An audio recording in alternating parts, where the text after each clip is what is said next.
Debo confesar que cuando lo escuché por primera vez, inmediatamente me dije, oh, esto lo he oído antes. Y se trata de una máquina alemana construida en los años 40.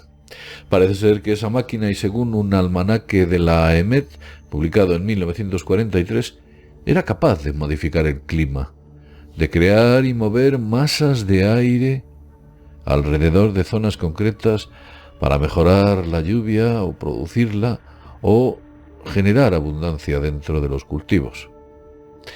Por favor, no se mueva de ahí y ya verá lo que hemos descubierto. Vamos allá.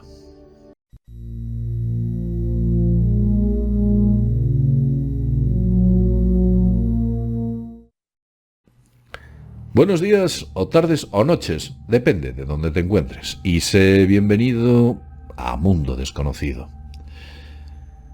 Efectivamente, la máquina que modifica el clima hace 80 años o 81 años. ¿Es eso posible? Ya había especulaciones sobre una lejana isla al norte de Noruega donde se estaban efectuando experimentos. No se sabía muy bien de qué tipo. De ello hablamos con Felipe Botalla, quizás salga un vídeo por aquí, donde hablamos de esa misteriosa isla en la que algo se estaba buscando y quizás algo se consiguió. Pero vamos directamente al grano. Mirad, fijaos si esa máquina debió existir, que aquí tenemos un almanaque de 1943, editado concretamente, voy a poner aquí, por el Servicio Meteorológico Nacional, concretamente de España. En este almanaque de 1943 se hace eco de acontecimientos sucedidos durante 1942, ya básicamente 80 años. En él es un almanaque que se centra principalmente en la fenología. La fenología, digamos que básicamente se centra en el estudio del clima para beneficiar o mejorar la producción de las plantas, algo así. Quizás no sea la manera correcta de definirlo, pero van por ahí los tiros. Sea como fuere, en este documento, en un momento en concreto, habla de algo muy interesante. Se pone a hablar de diversos países, diversas técnicas, algunos datos curiosos, como por ejemplo lo que pone aquí en Estados Unidos, que primitivamente se relacionaban los fenómenos naturales. Si los indios de los Estados Unidos de Norteamérica opinan que el tiempo más adecuado para sembrar el trigo es aquel en el que las hojas de la encina blanca tienen el tamaño de las orejas de una ardilla. No es que cosas más curiosas, un antiguo conocimiento saber qué ponía allí, pero en ejemplos curiosos hay un momento que habla de Alemania. Aquí pone una serie de ejemplos de crecimiento de plantas en años con sequía, años con abundancia, pero cuando habla de Alemania dice algo interesante. Dice lo siguiente: citaremos ahora ejemplos de Alemania, donde ya no solo se estudia la relación del tiempo con las cosechas, sino que se avanza más, pues se trata de modificar hasta donde eso se puede el clima local en beneficio de los cultivos delicados. Estaban modificando el clima. Por consiguiente tenían una máquina. Pero este documento nos entrega más detalles. No se sabe mucho. Parece ser que el que lo escribe recoge la información, pero no es capaz de, digamos que, no ha recibido las explicaciones concretas de cómo es esa máquina. Pero sí es capaz de entender lo que hace. Mirad, aquí dice: cuando del estudio detenido de un valle, por ejemplo, resultan zonas no aprovechables para cultivos, como el de la vid u otros intensivos, entonces se intenta y se va consiguiendo modificar en gran parte las condiciones climatológicas de esa zona, valiéndose para ello de drenajes de las masas de aire frío que se estancan o que circulan por esos lugares. Es tal el adelanto que en este sentido se va consiguiendo que se espera multiplicar extraordinariamente las cosechas obtenidas en los valles más agrícolas. Aquí lo dice. Tienen algo que es capaz de mover masas de aire. ¿Cómo demonios lo hacen? ¿Cómo mueven masas de aire? No se trata de tirar unos cohetes y romper unas nubes. No se trata de echar algún producto químico en el aire y hacer que empiece a llover. No, se trata de mover masas de aire. Dándole vueltas, recuerdo perfectamente una patente que quizás muchos de vosotros conozcan, la patente del HARP. Esta es la patente del HARP.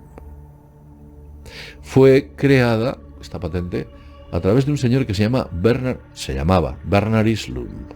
Allí lo pone. Allí. Esta patente, entre otras cosas, habla de calentar masas de aire y desplazarlas hacia las frías.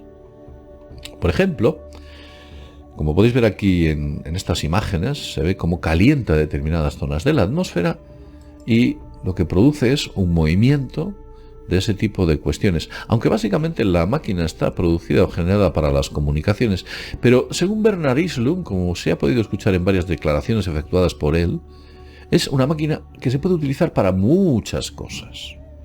Y entre ellas aquí dice: en tales experimentos, hablando de la máquina, ciertas regiones de la ionosfera se calientan para cambiar la densidad de electrones y la temperatura dentro de esas regiones. Eso se logra transmitiendo desde antenas terrestres radiación electromagnética de alta frecuencia en un ángulo sustancial. Vamos, que están calentando masas de aire. Y luego es bastante más preciso y más conciso en otra parte, donde dice lo siguiente. Permítame que vaya a ella de manera directa. Vamos a ver.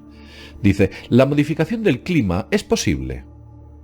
Por ejemplo, alterando los patrones de viento de la atmósfera superior o alterando los patrones de absorción solar mediante la construcción de una o más columnas de partículas atmosféricas que actúan como una lente o un dispositivo de enfoque. También, como se mencionó anteriormente, puede tener lugar modificaciones moleculares de la atmósfera para lograr efectos ambientales positivos, además de cambiar realmente la composición molecular de una región atmosférica. Se puede elegir una molécula o moléculas en particular para aumentar su presencia. Por ejemplo, se podría aumentar artificialmente las concentraciones de ozono, nitrógeno, etc. en la atmósfera. De manera similar, la mejora ambiental podría lograrse provocando la ruptura de varias entidades químicas, tales como dióxido de carbono, monóxido de carbono, óxidos nitrosos y similares. ¿Esta máquina es capaz de romper el CO2? Dióxido de carbono. O eso es lo que pone el señor Bernard Eastlund en su patente. Es capaz de romper el CO2. Y además, producir ese efecto, el que hacía mención el almanaque del año 1943. Con respecto a la máquina alemana que podía hacer eso. Mirad, esa relación aquí dice: creación de nubes de ionización artificial sobre la Tierra. La máquina puede crear nubes. O eso es lo que dice, vamos a ver. Se supone que es una máquina ideada hace ya muchos años y que tiene un gran avance. Y el HARP no solamente está en Gakona, en Alaska, hay muchos HARPs. Un montón de ellos, ¿eh? Hoy en día muchos países tienen sus propios HARP o dependientes de otros terceros. Incluso hay barcos HARP. Pero podemos ir un poquito más lejos. ¿Os acordáis concretamente de aquella isla en el norte de Noruega? ¿Eh? La isla de Svalbard. La isla de Svalbard, esta isla, situada al norte de Noruega. Allí, en esta isla, en esta remota isla, es donde se centra el vídeo con el que hablamos con Felipe Botalla, interesantísimo, de qué actividades estaban efectuando una serie de meteorólogos que finalmente se quedaron allí hasta 1945 y casi 1946. ¿Qué pasó allí? ¿Cuál era la máquina? Poco que tengamos en consecuencia que quizás exista tecnología por ahí que pueda hacer prodigios, pero tal vez no haya intereses en utilizar esa tecnología, o quizás no exista esa tecnología. Son estas pequeñas esquirlas que aparecen por ahí que nos permiten adivinar de que existe tecnología mucho más potente de la que quizás a nosotros nos permitan acceder. Lo dejo aquí, como siempre decimos, sin más, desde mundodesconocido.es. Nos vemos en el próximo videoprograma. Hasta pronto.